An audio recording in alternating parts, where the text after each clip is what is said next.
Bonjour à tous et bienvenue sur ce nouvel épisode du podcast Open Startup. Merci à toutes les personnes fidèles à ce rendez-vous et bienvenue à toutes celles et ceux qui nous rejoignent ici pour la première fois. Ce podcast nous offre la possibilité d'aller dans les coulisses des startups grâce à des échanges avec des entrepreneurs qui nous partagent leurs aventures, les succès comme les galères, avec de nombreux conseils à la clé. Ces conversations sont rendues possibles grâce à la société Tracteur, dont j'ai l'immense plaisir de faire partie. Tracteur est un partenaire technique capable d'accompagner les startups en stade de création qui doivent développer un prototype ou MVP, mais qui n'ont pas le souhait ou les moyens de monter une équipe en interne. Aujourd'hui, j'ai le plaisir d'accueillir Manuel Letor, fondateur et CEO de la startup Frida, une application gratuite qui vise à réenchanter le crédit immobilier pour tous les primo-accédants. En très peu de temps, Frida est devenu l'un des services de référence pour un premier achat immobilier. Quelles ont été les étapes pour arriver si rapidement à cela ? C'est ce que l'on va voir dans cet épisode. Pour structurer notre conversation, j'utilise dans cet entretien une matrice appelée les 4 M et qui va nous faire aborder tour à tour les sujets suivants. Le marché, le modèle d'affaires, le management et le momentum. Pour chaque point, Manuel nous partage sans détour sa vision. Maintenant, place à cette conversation. Je m'appelle Guillaume Comagnac et vous souhaite une bonne écoute.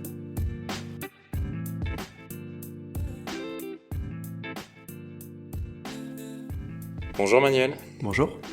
Ravi d'être avec toi. Je le dis à tout le monde, je suis avec Manuel Letor, fondateur. T'es solo. Ouais, je suis solo founder. Ouais. Solo founder de Frida. Avec toi aujourd'hui, on va revenir sur ton parcours, évidemment. On va parler aussi du secteur de l'immobilier parce que c'est aussi toute la problématique qu'adresse Frida. Mais avant de rentrer vraiment dans le détail, je vais te demander si tu le veux bien de te présenter. Ok, avec plaisir. Bonjour à tous. Donc, je suis Manuel. Je suis le fondateur donc de Frida. J'ai 40 ans. Je suis entrepreneur depuis pas mal d'années puisque j'ai monté ma première boîte à 26 ans. C'était une boîte plutôt classique dans l'intermédiation de crédit. Et en 2020, voilà, il y a eu une opportunité, un marché qui était en train de changer. Et c'est pour ça qu'on s'est lancé. J'habite Bordeaux depuis 2019 et je revenais d'étranger. J'étais à l'étranger pendant 2-3 ans au Portugal. Ouais, ok, ouais, j'ai cru voir ça sur ton LinkedIn, Bordeaux-Lisbonne. Ouais. En fait, la précédente boîte marchait très très bien et ça m'a permis de pouvoir la piloter depuis l'étranger. Donc je suis parti vivre à l'étranger. En plus, on avait vendu des biens immobiliers sur Bordeaux et donc on a profité pour aller tenter l'expérience un peu à l'étranger. C'était très chouette et c'est là d'ailleurs où a maturé aussi le projet Frida. Ok, donc ouais, tu l'as dit, 2020, c'est là où il y a une grosse opportunité. 2020, c'est aussi une année bien connue pour le Covid. Ouais, Est-ce que c'est lié ? Indirectement, oui. En fait, d'un point de vue chronologique, comment ça s'est passé ? La première alerte dans l'intermédiation de crédit, donc le courtage en crédit immobilier, c'est en novembre 2019. En novembre 2019, il y a une grande banque nationale qui a une caisse régionale dans le sud, je vais pas la citer, qui a décidé de manière radicale et immédiate de cesser toute activité avec les courtiers. Ils ont estimé que le deal n'était pas faire et qu'il fallait arrêter. De ça a engendré beaucoup de réflexions et d'interrogations auprès des banques sur l'intermédiation de crédit, le rôle qu'avaient les courtiers par rapport à ça, et elles ont décidé de manière assez unanime de changer les règles du jeu. Alors on peut rentrer si tu veux dans ces règles qui ont été modifiées à ce moment-là, ou on pourra les aborder un peu plus tard comme tu veux. C'est toi qui nous diras surtout si ça fait sens avec la proposition de valeur de Frida, parce qu'après tu vas nous pitcher Frida. Peut-être juste avant ça, tu l'as dit, toi, c'est pas nouveau pour toi ce marché-là. Non. Comment t'es tombé dedans ? Moi j'ai vu que t'avais fait la même formation que moi, donc un DUT Tech Deco, très bonne formation. Après t'as poursuivi aussi tes études, mais quand on fait un DUT Tech Deco, on parle pas trop de crédit. Bon, bien sûr, vendre un crédit, c'est faire de la vente, mais comment t'atterris et tu tombes Je suis issu d'un parcours bancaire en fait à la base. Okay. Sur Paris, j'étais dans la banque. Je suis arrivé sur Bordeaux pour des raisons familiales et j'avais l'opportunité de continuer à travailler dans le secteur bancaire et j'ai eu une opportunité de travailler à l'époque chez un courtier en crédit immobilier. Okay. Je connaissais un peu le métier parce que je les connaissais côté banque et je trouvais que le challenge était intéressant. J'avais toujours l'idée quand même de monter ma boîte depuis longtemps. Je suis issu d'un environnement familial d'entrepreneurs, donc c'est quelque chose qui m'animait depuis très, très longtemps. Et du coup, ça a été un peu comme un incubateur incubateur, cette boîte-là. J'y suis pas resté très longtemps, hein, à peine 8 mois. Et voilà, ça m'a permis d'avoir la conviction de me dire, il faut que je me lance. Et donc, du coup, c'est en découvrant ce secteur que je connaissais un petit peu. Il y avait une vraie opportunité, hein, c'était 2007. C'était juste avant la crise des subprimes, d'ailleurs. Il y avait une vraie opportunité. Le marché était en croissance de manière assez folle. Et donc, c'est pour ça que je me suis lancé dans l'intermédiation de crédit. En montant une toute petite boîte, hein. J'étais tout seul au départ, avec un tout petit capital, quasiment pas d'emprunt. Et puis j'ai absorbé la crise de 2008. Ça n'a pas été neutre dans l'intermédiation de crédit. En même temps, ça m'a permis de pas trop prendre la confiance, hein. C'est des fois dangereux quand on est entrepreneur, de plus avoir de cadre, d'être un petit peu laissé seul au milieu. Et donc du coup, j'ai travaillé sur ce projet donc on était un vraiment cabinet de courtage en crédit immobilier indépendant. Donc je suis arrivé dans le crédit immobilier par une opportunité sur Bordeaux professionnelle. Donc ça ça a duré, comme tu l'as dit là, des années 2007 jusqu'à 2019. Ok. Et donc tu es sur un cabinet de courtage, Ouais. voilà, assez classique.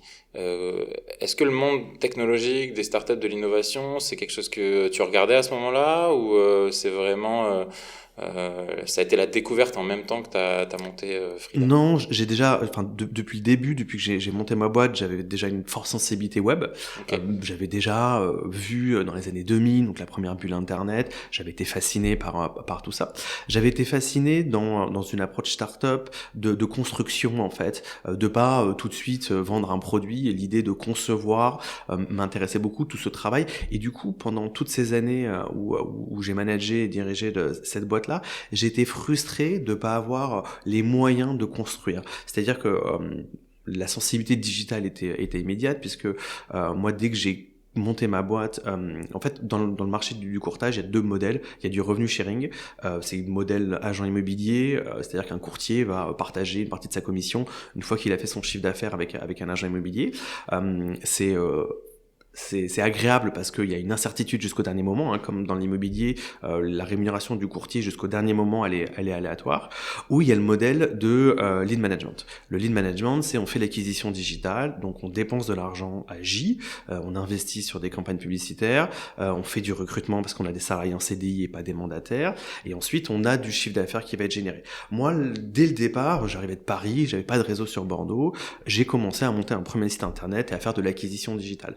Donc déjà, dès les premiers moments de la construction de cette première boîte jusqu'à la fin, on était sur une approche très très digitalisée et tout le parcours était digitalisé. Après, on n'a pas eu la croissance d'une startup, mais on avait déjà une approche et un mindset qui était très orienté startup. Et j'étais très frustré pendant toutes ces années-là de pas avoir le temps, parce que on était trop en direct. Il fallait traiter les dossiers, il fallait gérer le flux.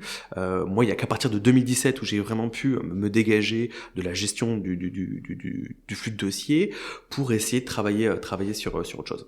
Ok, ouais, t'étais presque une fintech, mais pas vraiment. Vous Ouais, essayez d'automatiser à ouais. fond, vous essayez, ouais, c'est ça.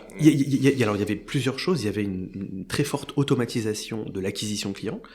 Et d'ailleurs, avant de monter l'application mobile, le premier projet, hein, qui s'appelait Aloha, c'est une plateforme de gestion des leads de crédit dédiée aux courtiers. Donc, c'était la suite logique de ce que j'avais fait dans ma première boîte.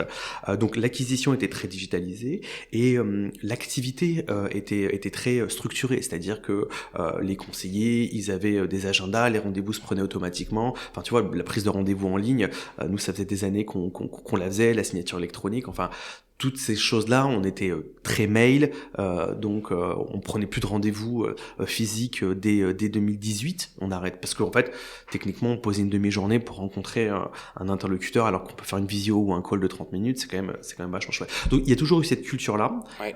mais on n'a jamais été jusqu'au stade. Enfin, on s'est jamais considéré comme une startup. Ok, hyper intéressant. Et donc, bon, ça bouillonnait au fond de toi quand même. On l'entend d'avoir. Enfin, tu l'as dit, t'étais frustré. Et donc, il y a ce changement majeur là sur le marché là fameuses règles là, dont tu as Ouais, commencé à nous les parler. banques, pour moi, alors c'est mon interprétation, hein, et elle peut bien sûr être pas forcément partagée par tout le monde, mais moi, ce que j'ai ressenti, c'est que les banques ont besoin de changer les règles du jeu.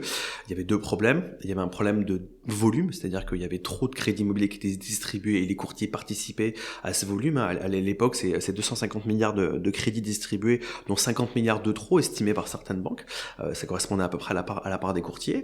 Et la deuxième chose, c'est un problème de rentabilité. Les taux étaient en baisse quand même, étaient très très bas. Et donc, du coup, il y avait une problématique de rentabilité. Les banques ont décidé de faire deux choses. Elles ont décidé de modifier les rémunérations, hein, c'est-à-dire que les courtiers étaient payés jusqu'à 1% du crédit sans forcément de plafond. Elles ont décidé de les réduire significativement de 0 à 0,5 par exemple, voire 0,8. La deuxième chose, c'est qu'elles ont décidé de cesser de travailler avec certains courtiers. Nous, par exemple, dans ma précédente boîte, sur les 10 banques que l'on avait, il y en a 3 qui nous ont dit, bah voilà, on arrête de travailler avec vous. Ça, c'est la deuxième chose. Et la troisième chose, alors ça, c'est pareil, c'est une perception, hein, donc ça peut être discuté, mais moi, j'ai eu la perception que les conditions de marché proposées en direct au réseau étaient plus intéressantes que ce que les courtiers avaient comme conditions financières. Et ça, c'est un changement de paradigme qui est énorme, parce qu'avant, même si le courtier faisait pas bien son boulot, il avait des taux, qui étaient des taux canons, qui étaient négociés avec les banques, ce qui était légitime, puisqu'il faisait gagner du temps à la banque, il était un sorte de sous-traitant de la banque. Là, on a eu le sentiment que les banques avaient eu envie de donner du pouvoir au réseau, qu'elles reprennent un peu la main dessus, et mécaniquement, ce qui a suivi, hein, et là, il y a une dernière étude de Vous Financer qui vient de sortir avec Opinionway, on a une baisse de l'intermédiation de crédit et une augmentation des crédits distribués en direct par les banques. Donc ce changement de paradigme m'a interrogé sur la poursuite de l'activité, et aujourd'hui moi je ne travaille, enfin je suis toujours propriétaire de cette entreprise là, mais qui aujourd'hui fait vraiment du conseil très spécifique pour certains clients. On pourra en parler d'ailleurs plus tard sur comment ça évolue. Je me suis dit voilà, il se passe un truc. Tu sais, c'est souvent quand on est au pied du mur et qu'on a une obligation de se transformer qu'on est capable d'éclore quelque chose. Sinon, on est toujours dans le confort. Moi, je suis très partisan de la contrainte. Hein. Je suis très partisan de la création dans la contrainte, et pour moi beaucoup plus qualitative que la création dans le confort. Ok, hyper intéressant. Et donc, là, oui, création dans la contrainte. Comment ça vient, l'idée de Frida? Parce que aujourd'hui, on invitera toutes les personnes qui nous écoutent, forcément on mettra les liens, vous êtes aussi dispo sur les différents stores, on peut télécharger l'application et accéder à un ensemble de services. Avant de se rendre à ce qui existe aujourd'hui, il y a quand même pas mal d'étapes. Ouais. On le sait, faire du développement applicatif, c'est pas en claquant des doigts. Comment ça se passe, ta réflexion, ta démarche, parce qu'aujourd'hui Frida c'est quand même très centré utilisateur final, quoi, hein, c'est-à-dire que la personne qui télécharge c'est souvent la personne qui est en projet immobilier et de recherche et structuration de financement.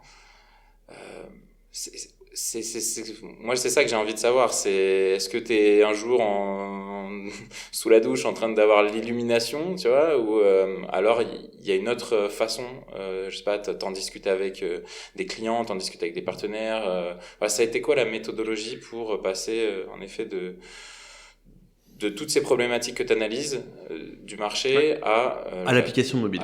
Je vais essayer de faire court parce que c'est long l'histoire. En fait, 2018, je suis au Portugal. Okay. Je veux monter une start-up. Une plateforme de gestion des lignes de crédit. Je me suis rendu compte qu'on devait développer un outil dans ma précédente boîte, que cet outil pouvait être à destination de tous les courtiers en crédit immobilier. Ça marchait super bien, c'était très automatisé. Et donc ça, c'est mon premier projet. Je lance Aloha, une plateforme de gestion des lignes de crédit. Cette plateforme est à destination des courtiers en crédit immobilier. Et en fin 2019, on se rend compte que le marché du courtage en crédit immobilier évolue, et que donc du coup, lancer une start-up sur un marché qui va être potentiellement très chahuté, c'est complexe. Donc du coup, on sait qu'on a un truc qui marche, et d'ailleurs ce produit aujourd'hui, il a été repris par une autre boîte qui sont en train de développer, mais on se dit, est-ce qu'on est au bon moment du coup? En parallèle de ça, il y a le confinement, beaucoup d'interrogations, on se rend compte que avec les courtiers, il y a des points de blocage, et du coup, on continue sur cette logique de plateforme de gestion des crédits. On est en septembre 2020.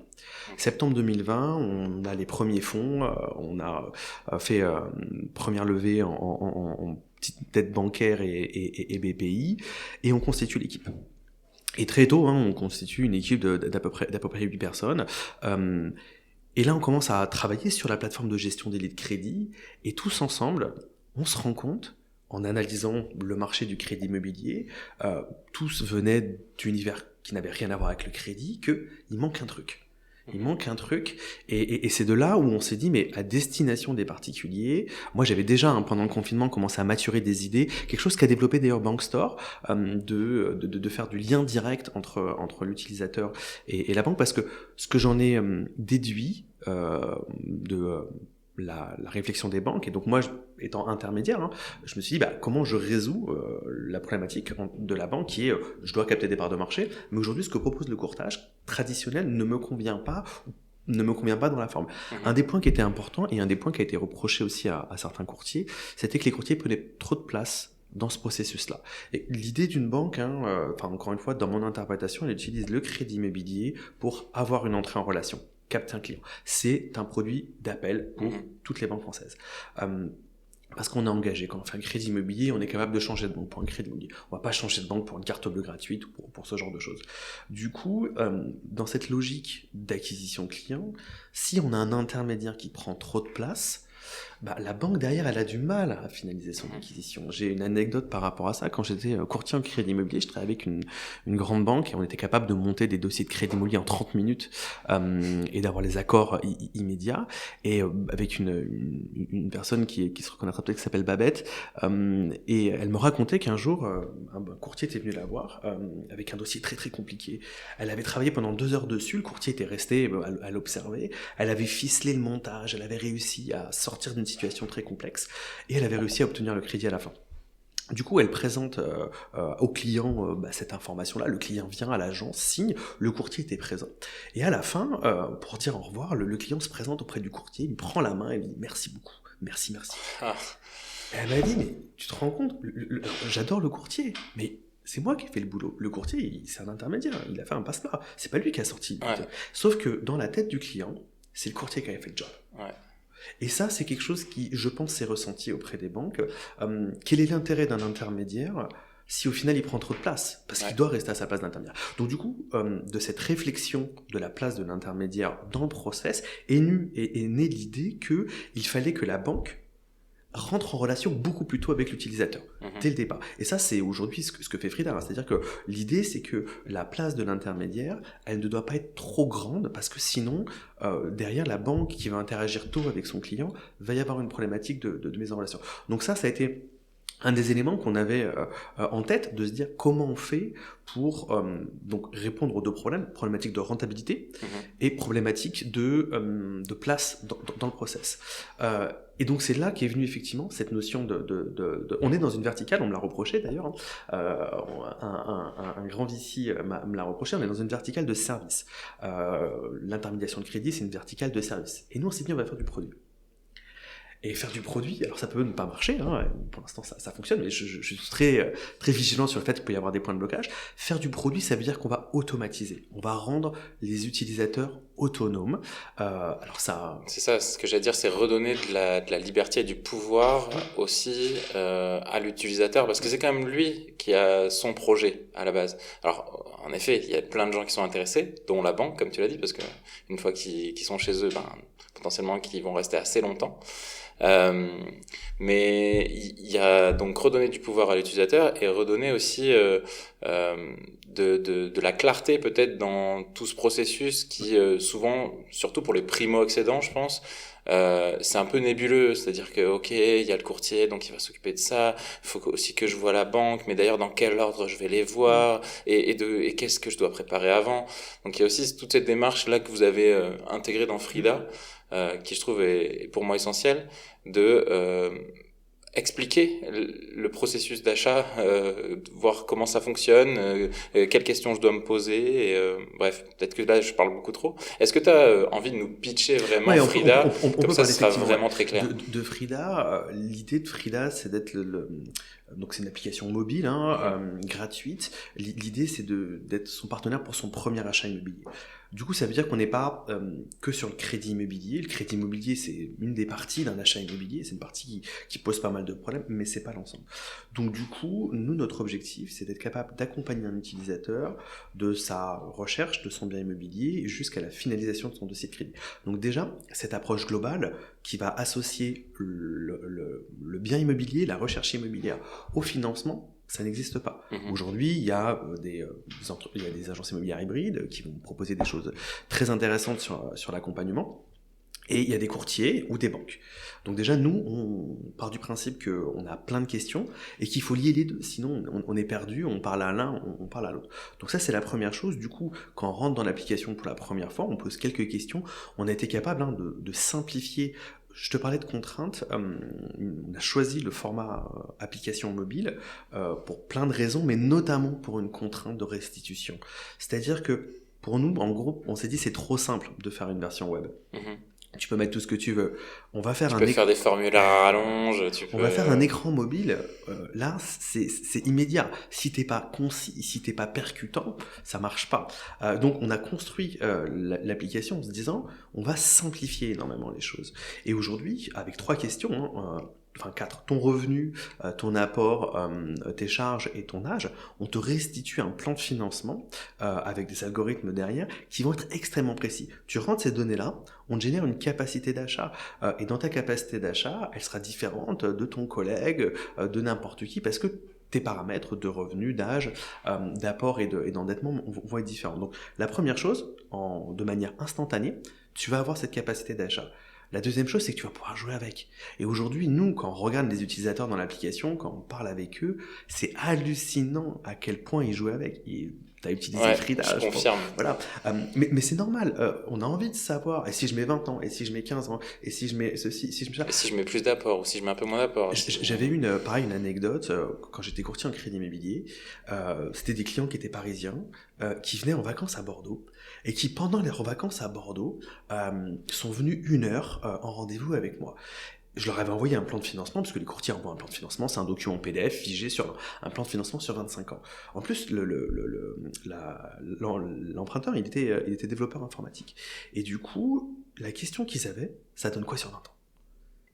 Et à la fin, je me suis dit, mais quand même, ils sont venus pendant leurs vacances, pendant 1 heure avec moi, pour que je prenne mon logiciel et que je mette le plan de financement sur 20 ans. Et quand je lui disais, mais attendez, vous pouvez le faire. Bien, mais bien sûr, moi je peux le mettre sur 20 ans, mais je mets quel taux ? Quel taux j'ai sur 20 ans ? Si c'est moi qui dois donner le taux, j'en sais rien quel taux j'ai sur 20 ans. Alors je vais regarder sur des trucs en ligne, je fais une moyenne. Non, je veux un truc personnalisé. Donc eux, projetés comme ça de manière, parce qu'ils ont envie d'avoir quelque chose de factuel, de concret, de certain. Et nous, c'est ce qu'on propose. C'est-à-dire que dans l'application, tu mets 20 ans, le taux qu'on propose sur 20 ans, c'est pas un truc comme ça qu'on a fait.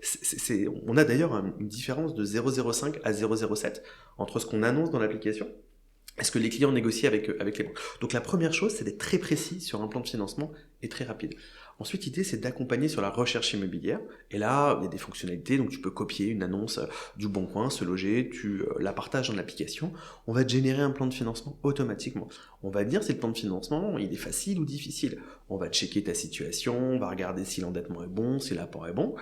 Et pareil, on est les seuls à proposer ça gratuitement. Si si le financement est facile, on te génère automatiquement une attestation de faisabilité. Oui, c'est là où ça prend tout son sens, c'est que vous êtes quand même ce tiers de confiance et qui montre que c'est pas toi qui as bidouillé ton truc et cette attestation, tu peux la montrer à j'allais dire un futur acquéreur, mais non, un vendeur, un propriétaire vendeur, quelqu'un pour rassurer. Nous, on a l'objectif de l'application, et moi je l'ai vu en tant que professionnel du crédit, c'est de restituer tout ça. Tout ce que moi j'apprends et je sais d'un client en le rentrant dans mon logiciel, je veux que demain l'utilisateur le manage lui-même. C'est lui qui va savoir quelles banques sont intéressées par son dossier, est-ce qu'il a envie de travailler avec ces banques-là, comment fonctionne. Aujourd'hui, il y a une rétention qui est faite, enfin c'est mon interprétation encore, je peux me mettre à dos les courtiers en crédit.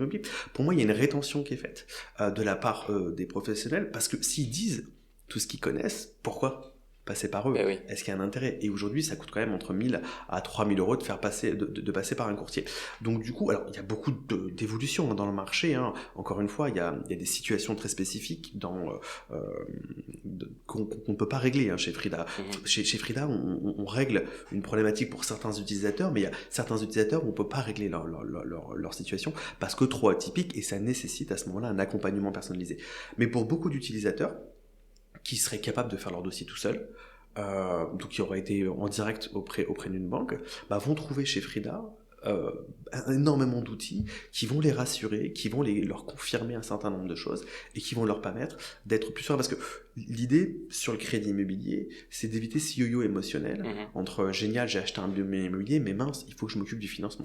Aujourd'hui, il y a deux solutions. Soit tu vas avoir des courtiers en crédit immobilier, ça marche très bien, mais c'est cher quand même de passer par un courtier. Soit tu vas avoir des banques en direct. Nous, l'idée, c'est d'être une alternative à ces deux options. Hyper intéressant, et ça me permet d'aborder un point là. J'ai envie d'utiliser ce cadre de réflexion là, un framework qui est utilisé par Partech, donc voilà, un fonds. T'as parlé des VC qui t'avaient fait quelques retours. On est en contact avec Partech. Et ils ont un framework qui s'appelle le 4M, qui parle du marché, du modèle, du management et du momentum. On a quand même pas mal parlé du marché. Dans leur cadre à eux, ils mettent des clients spécifiques avec de vrais besoins, donc on en a parlé, un positionnement compétitif clair, un grand marché attrayant, ça c'est clair, et des tendances et un timing favorable. Pour un dernier point sur le marché, justement, moi j'ai le sentiment que en ce moment il y a énormément de startups et de solutions sur ce marché-là, avec plein de boîtes qui se montent. Est-ce que toi, t'as des concurrents vraiment, et est-ce qu'il y a aussi peut-être des gens avec qui t'es complémentaire, ou en tout cas, c'est quoi ton regard sur ce marché-là? Moi, je pense bien sûr à des Préto, par exemple, voilà, qui dans les 2 dernières années, tout comme vous, là, on les a vus fortement accélérer sur la partie acquisition, comme mise en marché. C'est quoi ton regard sur ce marché-là, justement? Alors, oui, je pense qu'on a des concurrents, même si avec Préto on se connaît puisqu'on se parle. Préto est effectivement une forme de concurrence parce que, alors pourquoi c'est chez les courtiers, pour nous les concurrents, peut-être ce qui est le plus frontal, c'est parce que ils ont une UX qui est ultra qualitative. Ils viennent de faire une publicité TV, elle est magnifique.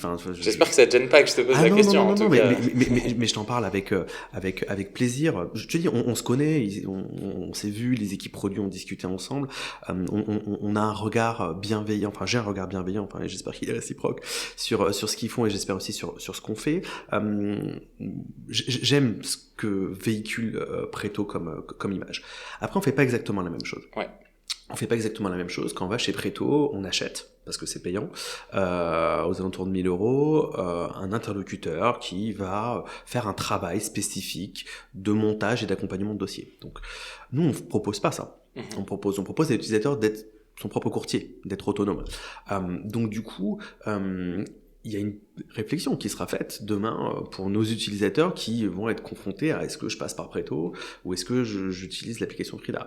Il peut très bien, et d'ailleurs c'est le cas, passer par un courtier et tester le courtier. On a la possibilité chez Frida, si tu as une proposition de crédit d'une banque ou d'un courtier, tu peux l'envoyer dans l'application, on va te la noter cette proposition, et on a des propositions, alors c'est pas la majorité, mais on a quelques propositions de courtiers qui viennent, et donc l'utilisateur challenge son courtier. Est-ce que le taux est bien placé ou pas? Est-ce que la proposition est intéressante ou pas? Donc on est sur une approche de transformation. Préto, c'est un peu un ovni sur le marché du courtage en crédit immobilier. Ils annoncent plus 100% de croissance en 2021 quand le marché de l'intermédiation de crédit est en baisse. Et je pense qu'effectivement, ils répondent à un besoin qui est un besoin de simplification, un besoin d'accompagnement. On n'est pas exactement sur la même offre. Après, on a quelques boîtes qui se sont montées. Donc, il y a Bankstore qui s'est monté, qui eux proposent de l'intermédiation sans courtier. Donc, c'est vraiment de l'intermédiation, c'est de la mise en relation directe avec des banques. On a Kilt aussi qui propose d'acheter une attestation de faisabilité ou de payer pour un accompagnement spécifique. Dans ce que l'on veut faire, de l'intermédiation autonome et gratuite, qui va de la capacité d'achat, de la recherche de son bien, jusqu'à la finalisation de son dossier sur une application, on n'a pas de concurrent direct. Bah, tant mieux. C'est d'ailleurs ça que recherchent aussi les startups. C'est que si on devait faire une matrice, un mapping, que vous ne retrouviez pas en frontal Ouais. forcément avec vos Mais on concurrents. est dans un écosystème très dynamique. Bon, ça c'est clair que c'est une très bonne nouvelle. Euh, T'as parlé on a monté très rapidement une équipe de 8 personnes. Aujourd'hui, je crois que vous êtes une On quinzaine, est c'est ça? 15, ouais. Et vous avez encore des Mm. recrutements à venir pour l'année. Ça me permet d'aborder le point management du framework.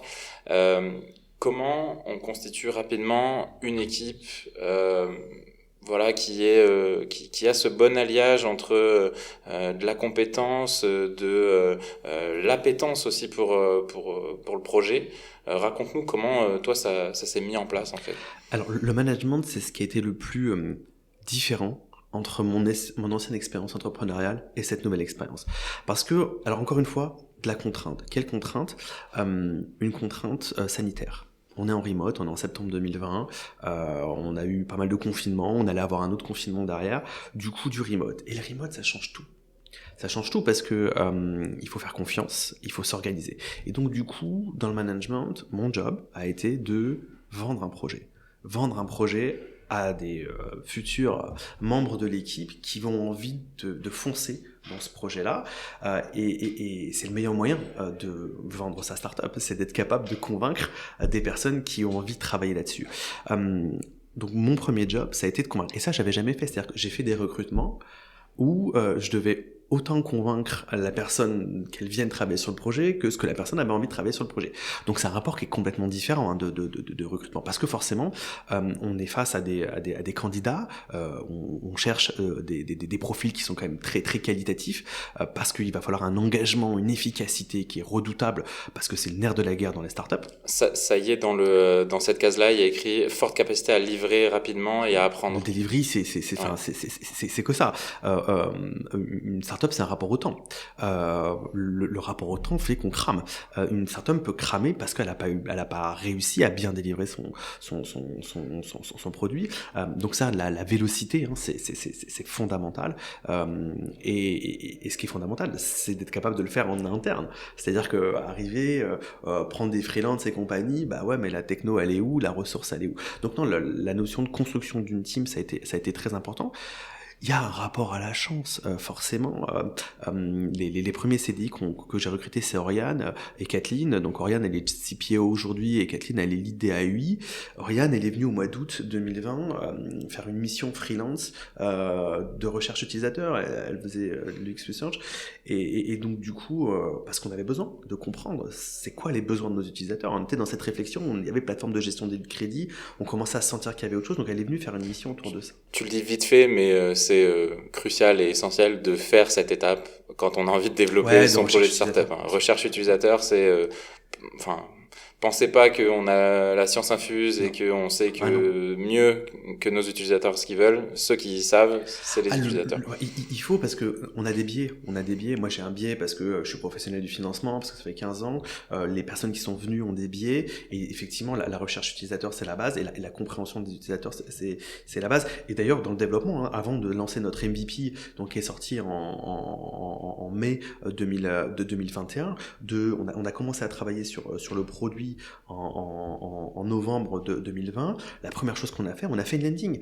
Et on a dit ce qu'on allait essayer de faire, et on a recueilli des emails, et on a commencé à interagir avec des utilisateurs, on avait tout un programme de recherche utilisateur, on faisait des ateliers, vous pensez quoi de ci, vous pensez quoi de ça, comment on fait ci, comment on fait ça, et ça c'est ce qu'on continue à faire. Sans recherche utilisateur, enfin, faut vraiment avoir un bol, pas possible, Ouais. pour fitter avec les attentes. Désolé, j'avais Ouais, ouvert la parenthèse, mais ça me semblait essentiel de le ouais. répéter ici. Même si on l'a déjà dit dans ce podcast-là, je pense il faut bien Ah oui, le dire. c'est fondamental parce que sa propre perception, il y a forcément un biais, il y a un Eh oui. énorme biais sur ça. Alors, ça veut pas dire qu'il faut non plus être complètement guidé par ça, parce que ça veut dire que sinon il n'y a pas d'identité, il n'y a pas de vision, mais il faut que ce soit un bon mix. Donc du coup, Oriane, voilà, elle rentre en tant que X researcher et ensuite elle devient CPO très tôt. Et Kathleen, qui rentre, là on est dans le naming, tu vois, on est en été 2020, moi je voulais un prénom féminin, je voulais un truc qui rassure, je voulais un truc qui marque, je voulais pas de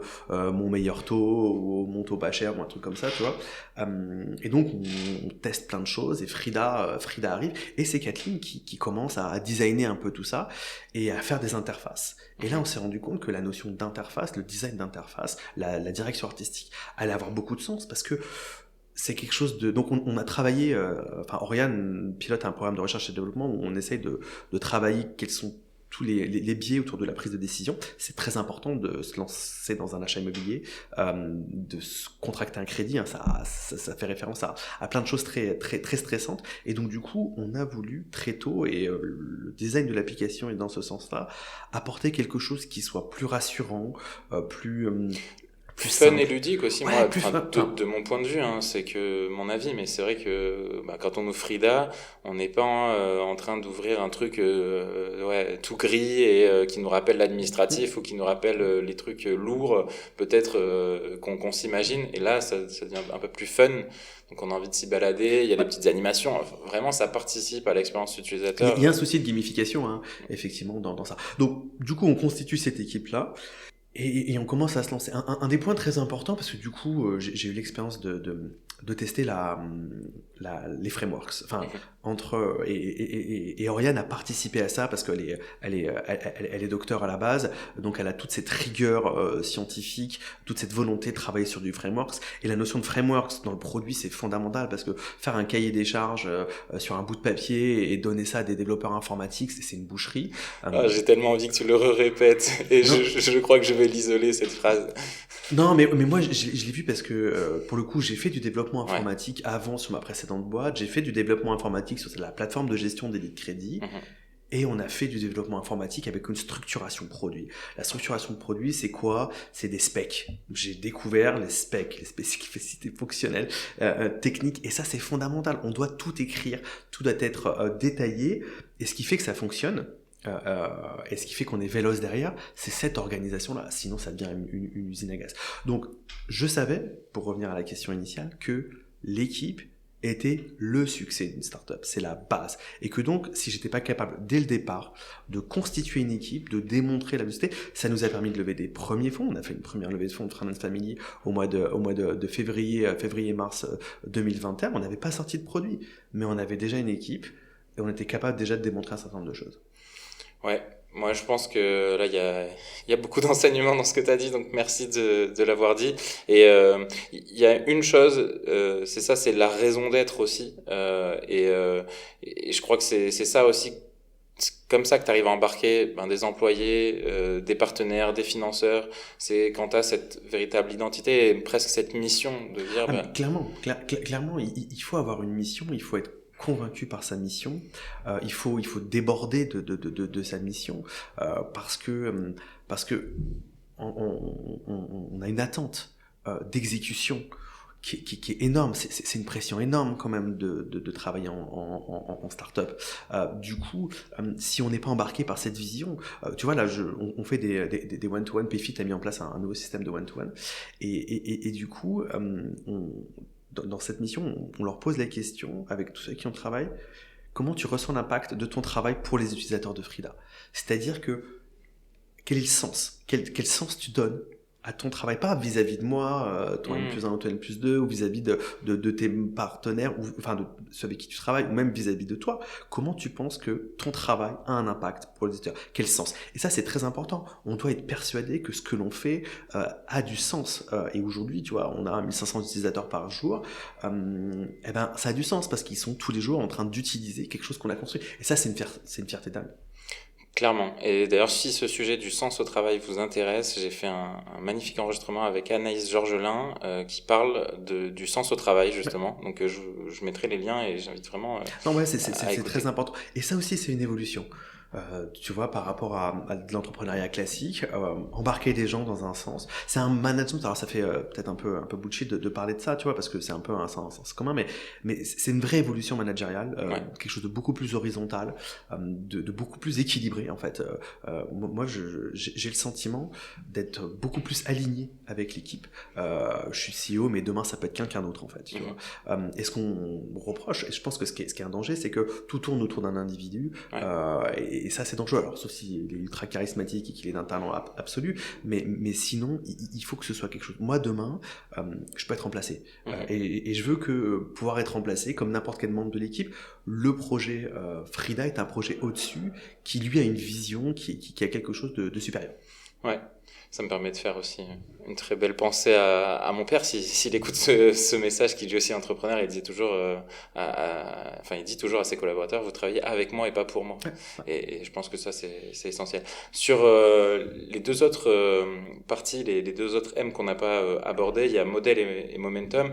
Dans la partie modèle, j'aimerais m'arrêter sur la partie stratégie d'entrée en marché et monétisation. L'application aujourd'hui, elle est gratuite. Tu l'as dit, vous êtes sur les stores. Ça a été quoi une fois que vous aviez fait votre MVP? Tu publies sur les stores et il faut pas s'arrêter là, bien sûr. Donc, qu'est-ce que vous avez mis en place pour entrer sur le marché? L'idée, c'est quoi? C'est qu'on veut faire une plateforme de distribution de produits bancaires et d'assurance dédiés à l'immobilier. Ça, c'est l'objectif de monétisation. Donc, on va parler à des banques, on va parler à des assureurs principalement et à des professionnels de l'immobilier. La base, c'est d'avoir de l'attraction. Si on arrive près d'une banque et qu'on lui dit, écoute, on a 300 utilisateurs chez Frida, qu'est-ce que t'en penses? Non, ils nous écoutent pas. Ce qui fait qu'aujourd'hui, d'ailleurs, on a démarché en direct aucune banque et qu'on parle à 5-6 banques parce qu'elles sont venues nous voir au fur et à mesure. Donc, la première des choses, c'est de générer de l'usage, déjà pour l'apprécier, pour le comprendre, faire de la recherche utilisateur, qu'est-ce qu'ils attendent, et faire évoluer le produit en fonction de l'usage. Donc, notre principal objectif au départ, ça a été d'avoir de l'usage. D'avoir des utilisateurs. On a terminé à 10 000 utilisateurs à fin août, tu vois, 2021. On vient de passer les 50 000 utilisateurs, on est à 52, 53. On a 75 000 téléchargements. On a de l'usage. On est capable de regarder des choses et avec du volume parce que si t'as pas 1500 sessions, si t'as pas, c'est compliqué d'apprécier quelque chose. Donc la première chose, c'est créer de l'usage. Une fois qu'on a créé l'usage, derrière on monétise. C'est ce qu'on est en train de faire. Là, on est en train de sortir la dernière fonctionnalité, qui est la fonctionnalité emprunt. Là, on va commencer à monétiser tout ça. L'idée du modèle, c'est d'être toujours free pour les utilisateurs et d'être capable de monétiser avec nos différents partenaires. Ok, très, très clair. Et donc, la dernière partie, tu as commencé à l'aborder, c'est l'attraction. Comment on l'entretient? Moi, c'est quelque chose que j'aimerais t'entendre. Cette stratégie de croissance, voilà, comment on passe du MVP au scaling, en fait, presque. Peut-être à tout niveau, hein, d'un point de vue user, mais peut-être aussi d'un point de vue équipe, technique. Là, tu la ressens, là, cette accélération, et comment vous vous y préparez? Qu'est-ce que vous mettez en place? Elle est présente. Alors, sur la partie traction utilisateur, nous, quand on a fait la précédente levée de fonds, j'ai dit, je sais pas ce que va devenir Frida demain, mais j'ai déjà une certitude, c'est qu'on sait faire de l'acquisition qualitative. On sait embarquer des utilisateurs. Pour moi, la réussite d'une bonne traction utilisateur, c'est un mix entre une belle promesse. La base, c'est la promesse, parce que la promesse, ça embarque tout le monde. Les gens viennent naturellement chez toi. Cela étant, la promesse, elle a des fois ses limites, des limites de communication. Il faut que les gens sachent que tu y es. Et donc, du coup, il faut un peu communiquer. Communiquer, ça coûte un peu d'argent. Et bien communiquer, c'est le plus important. Aujourd'hui, nos utilisateurs nous coûtent à peu près 50 centimes. Et on parle pas d'un utilisateur qui va aller sur une application mobile gratuite qui va rien monétiser. On parle d'un utilisateur qui va potentiellement acheter un bien immobilier et faire une crédit immobilier avec tout le potentiel économique qu'on peut y avoir derrière. Juste d'ailleurs, en parallèle, un lead crédit immobilier, donc une personne qui fait une demande sur un site pour avoir une simulation de crédit immobilier, ça vaut entre 30 et 60 euros. Donc on voit la différence de coût, elle s'explique par une promesse. Aujourd'hui, quand tu vas sur Instagram et que tu dis hey, regarde, on fait ça, les gens ils disent ah ouais mais attends mais moi on l'a ils se taguent entre eux, tu vois, les utilisateurs se taguent, tiens regarde, il y a ça. Donc il y a la belle promesse et il y a la maîtrise des outils. La maîtrise des outils, c'est la maîtrise des réseaux sociaux. Donc on a toute une équipe qui est aujourd'hui existante, qui vont maîtriser Instagram, qui vont maîtriser Twitter, qui vont maîtriser LinkedIn et qui vont maîtriser les outils d'acquisition. C'est très compliqué de faire de la publicité sur Instagram et sur Facebook. Il faut être capable c'est des algorithmes qu'il faut comprendre et qu'il faut alimenter. Enfin, il y a des outils de traçabilité qui sont complexes, hein. Juste pour faire une petite parenthèse là-dessus, sur du web c'est facile, on a l'user, on le suit du début jusqu'à la fin. Sur une app on le perd au store, quand il arrive sur le store on le perd. Du coup quand il arrive dans l'app, Être capable de savoir d'où il vient et comment il est venu, c'est très très très très compliqué. Il y a beaucoup de... En fait, en gros, il faut être capable de trouver deux utilisateurs et d'être capable de les rejoindre. L'utilisateur qui est arrivé jusqu'au store et l'utilisateur qui a téléchargé l'application. Donc ça, c'est assez complexe et c'est un sujet qui est fondamental. Moi, je suis issu du web, puisque sur la précédente activité, on faisait toute l'acquisition sur du web pendant 15 ans, c'était du Google Ads basique, ça marchait très bien. Là, on était confronté à de l'acquisition sur du mobile beaucoup plus complexe. Et en même temps, j'aime cette notion de contrainte parce que ça nous oblige à aller beaucoup plus profondément dans certains sujets, être capable de l'améliorer et avoir des bons résultats. Donc, sur l'attraction utilisateur, un mix entre une belle promesse et un bel usage. Parce que, aussi, ce que j'ai expliqué sur la précédente levée de fonds, c'est qu'il y a une belle promesse, mais elle est confirmée dans l'app. C'est-à-dire que le danger, c'est que j'arrive dans l'app, mais je me casse, parce que c'est nul, parce que ça marche pas, parce que c'est tout cassé. Bien entendu, on a quelques-uns qui n'étaient pas contents de certains dysfonctionnements, mais au final, on a des notes qui évoluent entre 4,8 sur les stores, on est quand même super bien noté, alors qu'on n'avait pas terminé le produit, on n'a toujours pas terminé le produit, donc c'est quand même, il y a une belle promesse, mais ça se confirme dans l'application. Et une maîtrise des outils. Après, sur le scale, c'est une intensité incroyable, en fait. En gros, et en même temps, ça m'a fait du bien. Moi, j'avais vécu à l'étranger, j'avais été un peu plus distant sur mon activité. Là, ça me permet de retourner à fond. Ça permet de se remettre en question aussi. Je trouve que c'est intéressant, tu vois, à un moment de repartir à zéro et de prendre des risques. Et donc, le scale, c'est beaucoup d'énergie, c'est donc beaucoup d'organisation. Il faut être extrêmement structuré. Voilà, l'organisation, c'est la base des équipes, des stratégies, des roadmaps. Enfin, c'est des outils. Il y a 20 milliards d'outils qui existent sur le marché. Une maîtrise des outils, c'est fondamental. Je te parlais tout à l'heure de Payfit. Payfit, tu prends Payfit, Penny Lane. On est en besoin de faire la bascule de Penny Lane. C'est fondamental. Enfin, Payfit, Penny Lane, Agicap. Ouais. Tu vois, c'est un mix que je recommande à n'importe quelle startup dès qu'elles ont un peu d'argent pour le faire. Parce que c'est énorme. Si tu rajoutes Swile et Alan derrière, t'as le combo. Le package. Ouais, non mais c'est vrai, c'est très très important de voir. Parce qu'après, ça se fait tout seul. Aujourd'hui, quand j'ai pas de RH, c'est moi qui m'occupe des RH, je fais j'appuie sur un bouton. Payfit, c'est logué avec Conto, et Conto fait 15 virements. Ouais, on a de la chance en plus, quasiment ces startups sont françaises en plus, donc faisons carrément, bosser il faut faire de la French Tech. Et c'est tout bête, mais un entrepreneur, quand il doit faire 15 virements de salaire, valider 15 bulletins, ça a du sens. Donc, un des piliers de la capacité de scale, c'est les bons outils et la bonne organisation. Cool.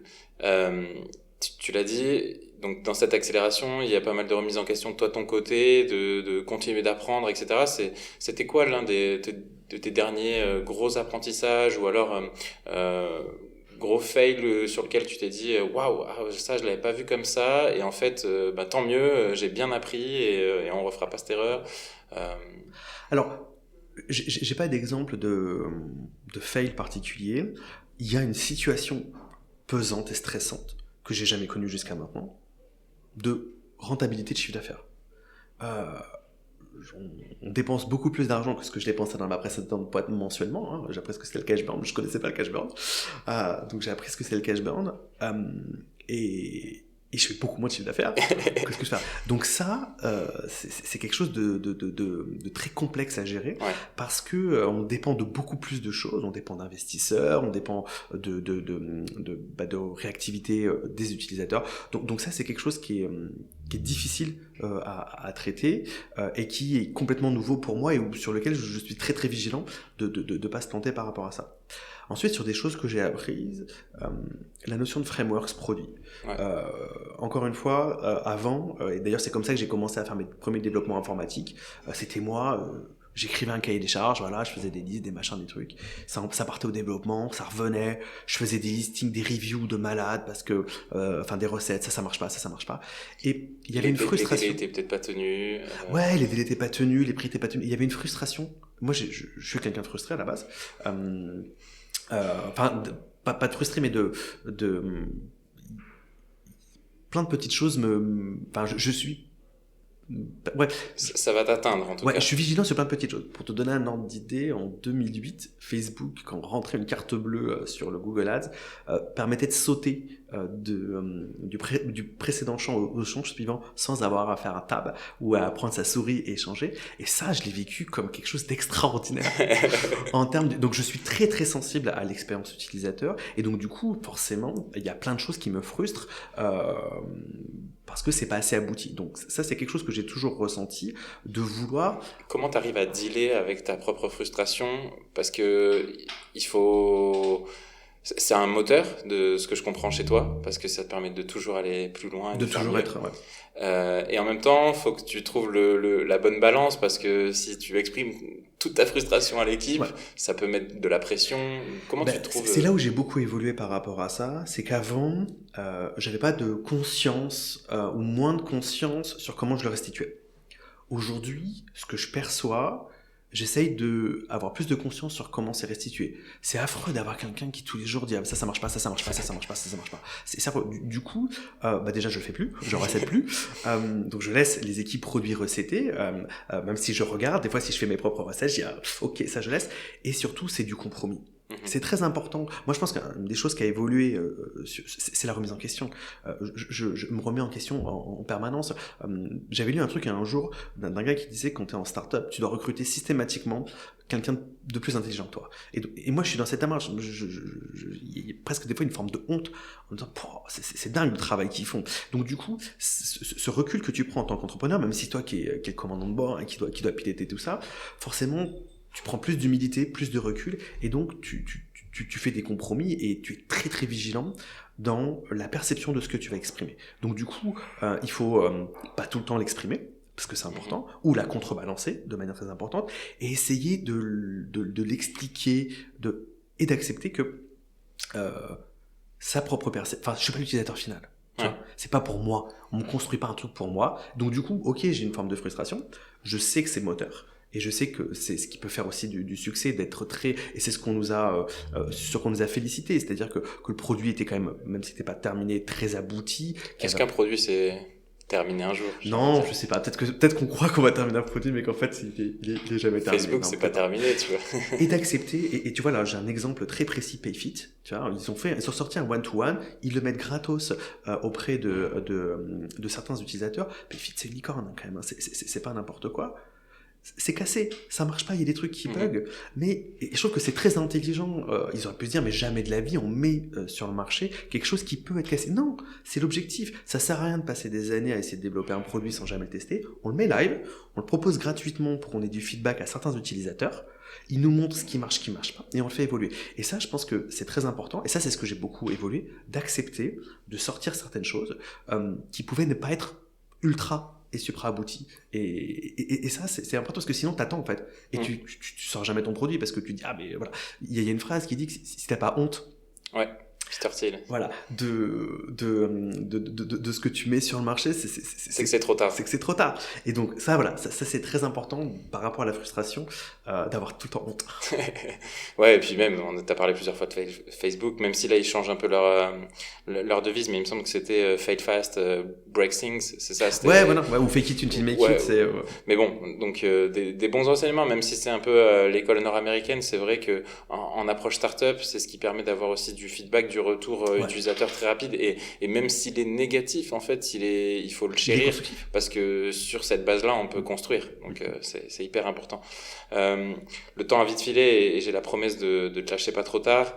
J'aimerais, on a parlé de l'organisation en tant que boîte, donc avoir une galaxie d'outils qui te permet d'enlever de la charge mentale, et donc d'aller mettre du temps de qualité sur le produit, sur tes équipes. En tant que toi, Manuel, comment tu arrives à gérer aussi avec ta vie perso, à trouver le bon équilibre? Est-ce que tu as des tips à nous partager, voilà, des rituels, des choses que toi tu fais qui te font du bien, ou qui font que tu arrives à être un bon entrepreneur équilibré, même si... Ouais, bien sûr. Alors les routines, elles sont importantes. Je conseille Human Machine de Jean-Georges Brochard là-dessus, que j'ai lu bien sûr. Donc moi j'ai des routines, très clairement. Je me couche relativement tôt. Okay. J'admire ça. Ouais, c'est dur, hein, parce que c'est frustrant. J'essaie de lire. Je m'impose de pas avoir mon téléphone dans ma chambre. Donc, des fois, je me bats avec lui régulièrement parce que c'est trop tentant. Parce que sinon, la première chose que je fais le matin, c'est que je vais regarder les reports. Je vais sur Google Analytics. Qu'est-ce qui s'est passé cette nuit? Donc, s'endormir en lisant, ça c'est très important. Une ou deux lectures là à nous recommander au passage? Bah, du coup, alors là, je suis en train de lire un roman. Donc, du coup, pas de truc, mais j'ai beaucoup lu. Bah, on en parlera tout à l'heure, je crois, des bouquins de Red Asking, La règle, pas de règle. J'étais très très très inspiré. Le bouquin de Jean-Charles, de Alan, LC Business. Aussi un bouquin sur le service client par un ancien de Captain Train. Oui. J'ai l'obsession du service client, je crois que ça s'appelle. Ouais, ça doit être ça. Que je conseille. Il y a aussi le tout petit bouquin là, c'est la 25e heure, je crois. Oui, exact. Tout ça, c'est très intéressant. Alors, ce que je conseille, du coup, c'est aussi mixer, parce que des fois, moi, je suis saturé le soir de lire pendant que d'être dans la productivité et l'optimisation. Voilà, moi, je mixe entre de la littérature, des romans, des essais et des bouquins un peu plus pro. Moi, je me lève très tôt. Parce que j'ai une vie de famille et que j'ai envie de la gérer. Donc, du coup, je suis au bureau. T'es adepte du Miracle Morning, là, de se lever très très tôt, là? Alors, je fais pas le Miracle Morning à l'américaine où je me fais mon smoothie et mes 2 heures de sport avant. Non, mais par contre, je suis très tôt au bureau. Okay. Je peux y être entre 7h et 7h30 au bureau. Ce qui fait que j'essaie de terminer tôt. Parce que j'ai des enfants qui ont une dizaine d'années et on fait beaucoup de sport ensemble et donc du coup j'essaie d'aller les chercher. Moi aussi c'est pareil, moi je peux partir à 16h30, 2 à 3 jours par semaine, j'essaie de partir très tôt parce que je suis arrivé très tôt et parce que voilà, et ça c'est important parce que aussi c'est de donner à ces équipes. Moi je suis pas du tout fan de il faut faire des heures sup, il faut travailler comme un ouf. Je pense que l'efficacité elle vient pas sur le nombre d'horaires, mais elle vient dans son organisation du travail, et donc du coup c'est important de montrer à ces équipes que le CEO il peut partir à 16h30 pour aller chercher ses enfants. Parce que il faut que chacun trouve son équilibre. Il y en a qui peuvent bosser jusqu'à 20h, il y en a qui commencent à 8h le matin chez nous ou d'autres qui terminent plus tard. Apporter de la flexibilité, que chacun trouve son organisation. Mais la notion de routine, oui, elle est importante parce qu'il faut tenir, quoi, et que c'est quelque chose de très très intense. Et donc du coup, il faut arriver à mixer. Et le danger, c'est de terminer à 23h le soir et de se cramer sa vie de famille à côté. Ouais, et si on est cramé, dur de pas cramer la boîte quand tu fais partie des personnes qui lead le projet, l'entreprise. Merci beaucoup pour tous ces partages. J'aurais certainement encore beaucoup de questions à te partager, mais ça tombe bien, t'es comme moi, tu parles vite, donc on a dit plein de choses. Oui, aussi, ouais, désolé. Non, mais c'est très bien. C'est juste les personnes qui l'utilisent en mode x2 qui pourront peut-être pas le mettre oui, là, ça va être un peu plus compliqué, je pense. Je te remercie beaucoup, Merci Manuel. beaucoup à toi. On mettra évidemment les liens de Frida. En effet, vous avez aussi autre chose, on l'a dit à côté, c'est-à-dire beaucoup de contenu, donc allez regarder ça. Oui, on a un blog, on a une newsletter qui s'appelle Le Portail. Un podcast aussi. Un podcast aussi. Alors, il y a des podcasts qui sont dans l'application, des mini-formats, et on va développer aussi d'autres podcasts. Le site de frida.co, c'est là où il y aura effectivement, mais tu mettras effectivement les liens, le plus de choses à découvrir. Et on l'a dit, des recrutements à venir, donc pareil, soyez attentifs. Si les personnes ont envie de prolonger l'échange avec toi, le meilleur moyen de te contacter, c'est...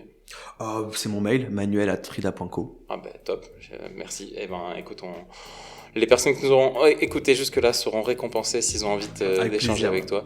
Merci Manuel, et puis à très vite. À très bientôt, salut.